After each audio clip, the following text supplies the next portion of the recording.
আসসালামু আলাইকুম। বাংলাদেশ বেতার রংপুর স্থানীয় খবরে আমন্ত্রণ জানাচ্ছি শফিউল হারুন। প্রধানমন্ত্রীর মুখ্য সচিব মোহাম্মদ তোফাজ্জল হোসেন মিয়া নিজ নিজ অবস্থান থেকে সর্বজনীন স্কিমের ভবিষ্যৎ সুফল সম্পর্কে প্রচার করতে সংশ্লিষ্ট সকলকে আহ্বান জানিয়েছেন। তিনি সর্বজনীন পেনশনকে একটি দীর্ঘমেয়াদী সামাজিক নিরাপত্তা ব্যবস্থা হিসেবে উল্লেখ করে বলেন, এটি সমাজের বৈষম্য কমাবে, মানুষের জীবনমান উন্নত করবে। মুখ্য সচিব গতকাল রংপুর জেলা শিল্পকলা একাডেমি অডিটোরিয়ামে সর্বজনীন পেনশন স্কিম বিষয়ক এক কর্মশালায় প্রধান অতিথির বক্তব্যে এসব কথা বলেন। কর্মশালায় সভাপতিত্ব করেন রংপুরের বিভাগীয় কমিশনার মোহাম্মদ জাকির হোসেন। জাতীয় পেনশন কর্তৃপক্ষ ও রংপুর বিভাগীয় প্রশাসনের যৌথ উদ্যোগে আয়োজিত কর্মশালায় বিশেষ অতিথির বক্তৃতায় প্রধানমন্ত্রীর কার্যালয়ের মহাপরিচালক মোহাম্মদ আহসান কিবরিয়া সিদ্দিকী বলেন, সর্বজনীন পেনশন স্কিম বিষয়ে একটি মহল গুজব ছড়ানোর চেষ্টা করছে, তাই সর্বজনীন পেনশন স্কিমের প্রয়োজনীয়তা সম্পর্কে সাধারণ মানুষকে অবহিত করতে হবে। এদিকে প্রধানমন্ত্রীর মুখ্য সচিব মোহাম্মদ তোফাজ্জল হোসেন মিয়ার সাথে রংপুর সিটি কর্পোরেশনের মেয়র মোস্তাফিজুর রহমান মোস্তফা গতকাল রংপুর সার্কিট হাউসে সৌজন্য সাক্ষাৎ করেছেন। এ সময় রংপুর সিটি মেয়র প্রধানমন্ত্রীর মুখ্য সচিবকে ফুল দিয়ে শুভেচ্ছা জানান এবং রংপুর সিটি কর্পোরেশনের সার্বিক উন্নয়ন, অগ্রগতি ও সম্ভাবনার বিভিন্ন বিষয়ে অবহিত করেন। আসন্ন ষষ্ঠ উপজেলা পরিষদ নির্বাচনে প্রথম ধাপের ভোট উপলক্ষে ১৫০টি উপজেলায় ৩ দিনের জন্য মোটরসাইকেল চলাচলের ওপর নিষেধাজ্ঞা দিয়েছে নির্বাচন কমিশন ইসি। সংস্থাটির এই সংক্রান্ত এক নির্দেশনার আলোকে সড়ক পরিবহন ও মহাসড়ক বিভাগ গতকাল প্রজ্ঞাপন জারি করেছে।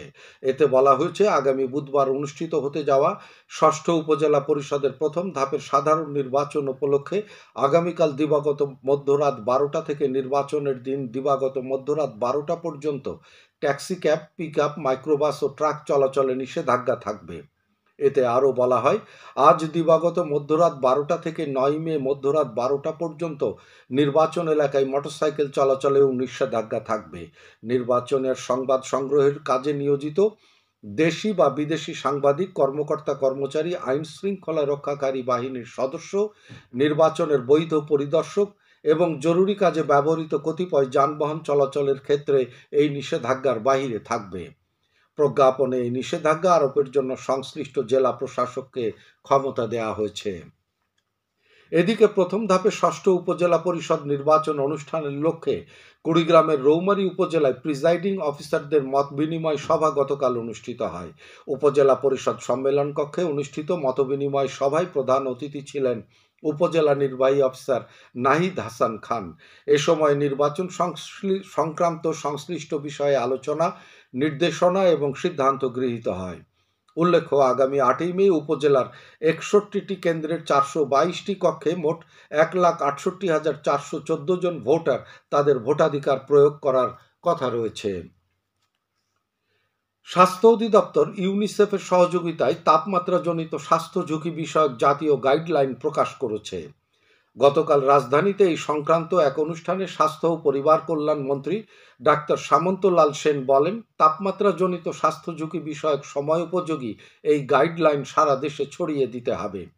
তিনি বলেন, এই তাপপ্রবাহ এবারই শেষ নয়, আগামী বছরগুলোতেও এমন গরম আবার আসতে পারে, তাই সকলকে প্রস্তুত থাকতে হবে। সামন্তলাল সেন বলেন, এই গাইডলাইন লিফলেট আকারে স্কুল, কলেজ সহ সকল শিক্ষা প্রতিষ্ঠানে ছড়িয়ে দিতে হবে।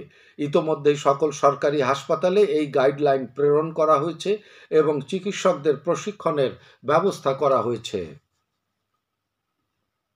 আবহাওয়া অধিদপ্তর বুধবার পর্যন্ত সারা দেশে কালবৈশাখী ঝড়, শিলাবৃষ্টি ও বজ্রপাত হতে পারে বলে সতর্কতা জারি করেছে।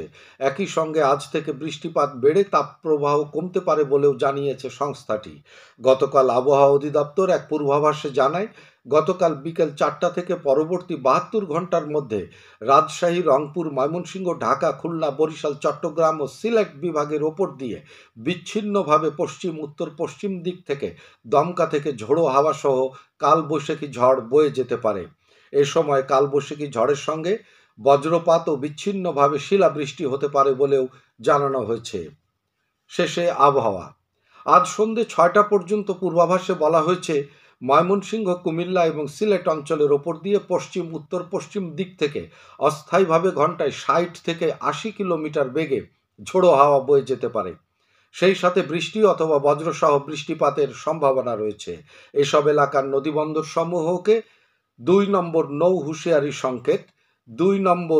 হুঁশিয়ারি সংকেত দেখাতে বলা হয়েছে। খবর শেষ হলো। আমাদের পরবর্তী স্থানীয় খবর প্রচারিত হবে বেলা ২টা ৫ মিনিটে।